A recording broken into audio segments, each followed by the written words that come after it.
Representative Cassell, any questions? Thank you, Mr. Speaker. Representative Trunow, turning your attention to line 48 of the bill, 47 and 48, what is required to reach a Category 8 by AM Best? Representative Trunow. Thank you, Representative. I don't know the answer to the question.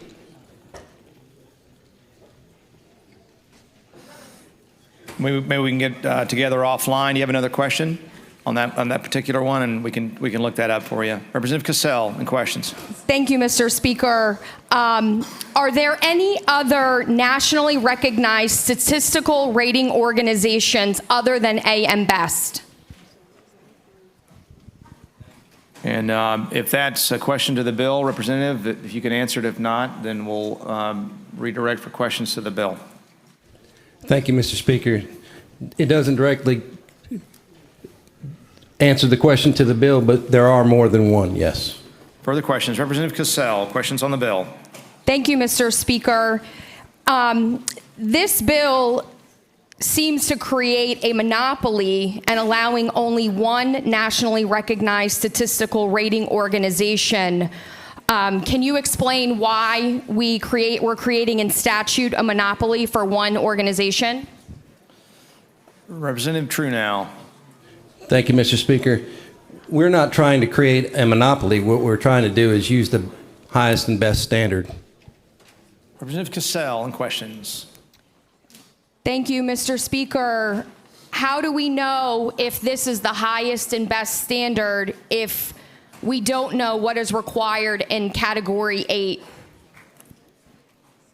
Representative Trunow.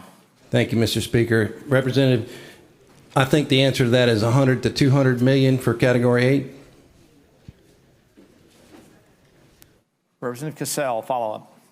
Thank you, Mr. Speaker. Is there anywhere else currently in statute where we're mandating the selection of one private entity agency as we're doing in line 48? Representative Cassell, questions to the bill. I think that's off the bill. Questions to the bill. Representative Cassell. Thank you, Mr. Speaker. Representative Trunow, what prompted this bill? What problem are we trying to solve here? Representative Trunow. Thank you, Mr. Speaker. Representative, we're trying to create some competition. Representative Cassell. Thank you, Mr. Speaker. Representative Trunow, is this bill as a result of any solvency concerns that we as a legislature have as it pertains to RRGs? Representative Trunow. Thank you, Mr. Speaker. No. Further questions of the sponsor. Representative Cassell. Thank you, Mr. Speaker. Who has oversight? What agency currently has oversight over risk retention groups, authorized insurance companies, and surplus lines carriers? Representative Trunow. Thank you, Mr. Speaker. The Office of Insurance Regulation. Representative Cassell. Thank you, Mr. Speaker. Does OIR currently have the authority to require RRGs to comply with state laws pertaining to claims settlements? Representative Trunow. Thank you, Mr. Speaker. I can't answer how they regulate, but I think that RRGs are not recognized in the state of Florida like other insurance products. Representative Cassell.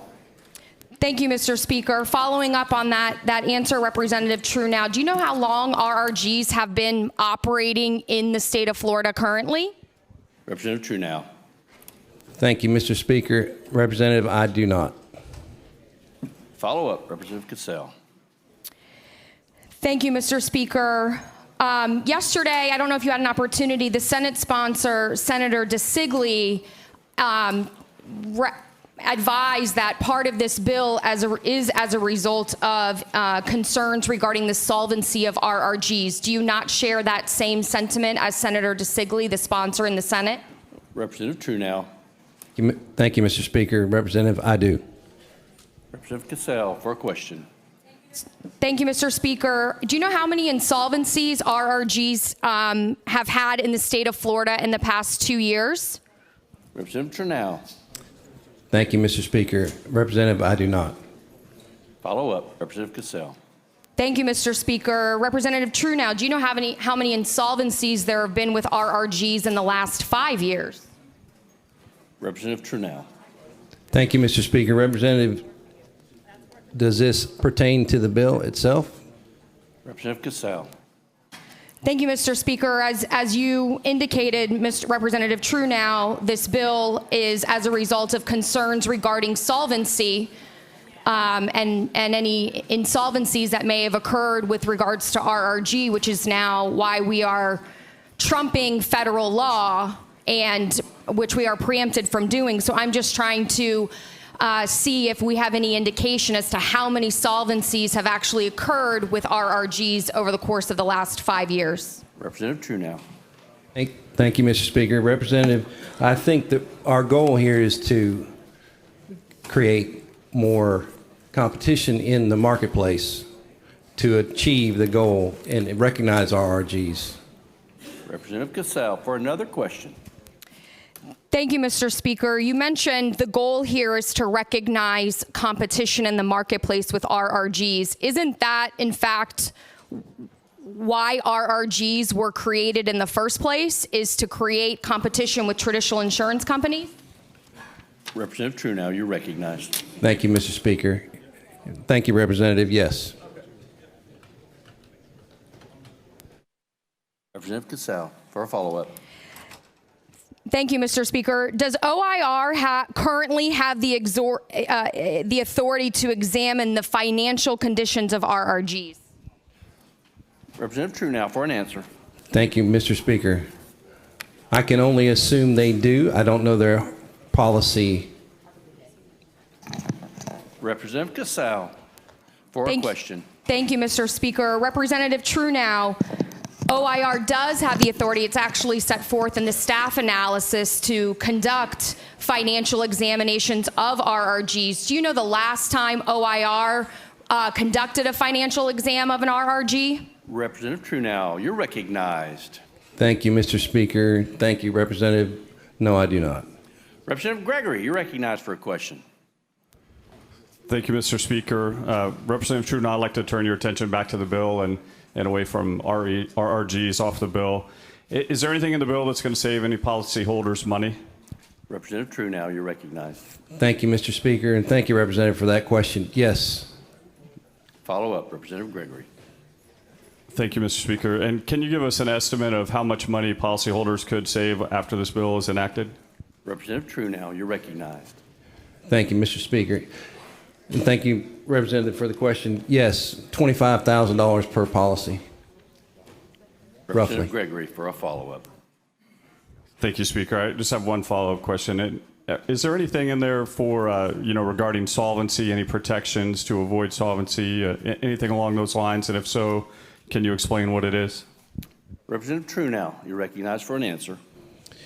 Thank you, Mr. Speaker, and thank you for the question. Yes, there's a list of things that are built into these RRGs to protect the consumer and in case of an accident.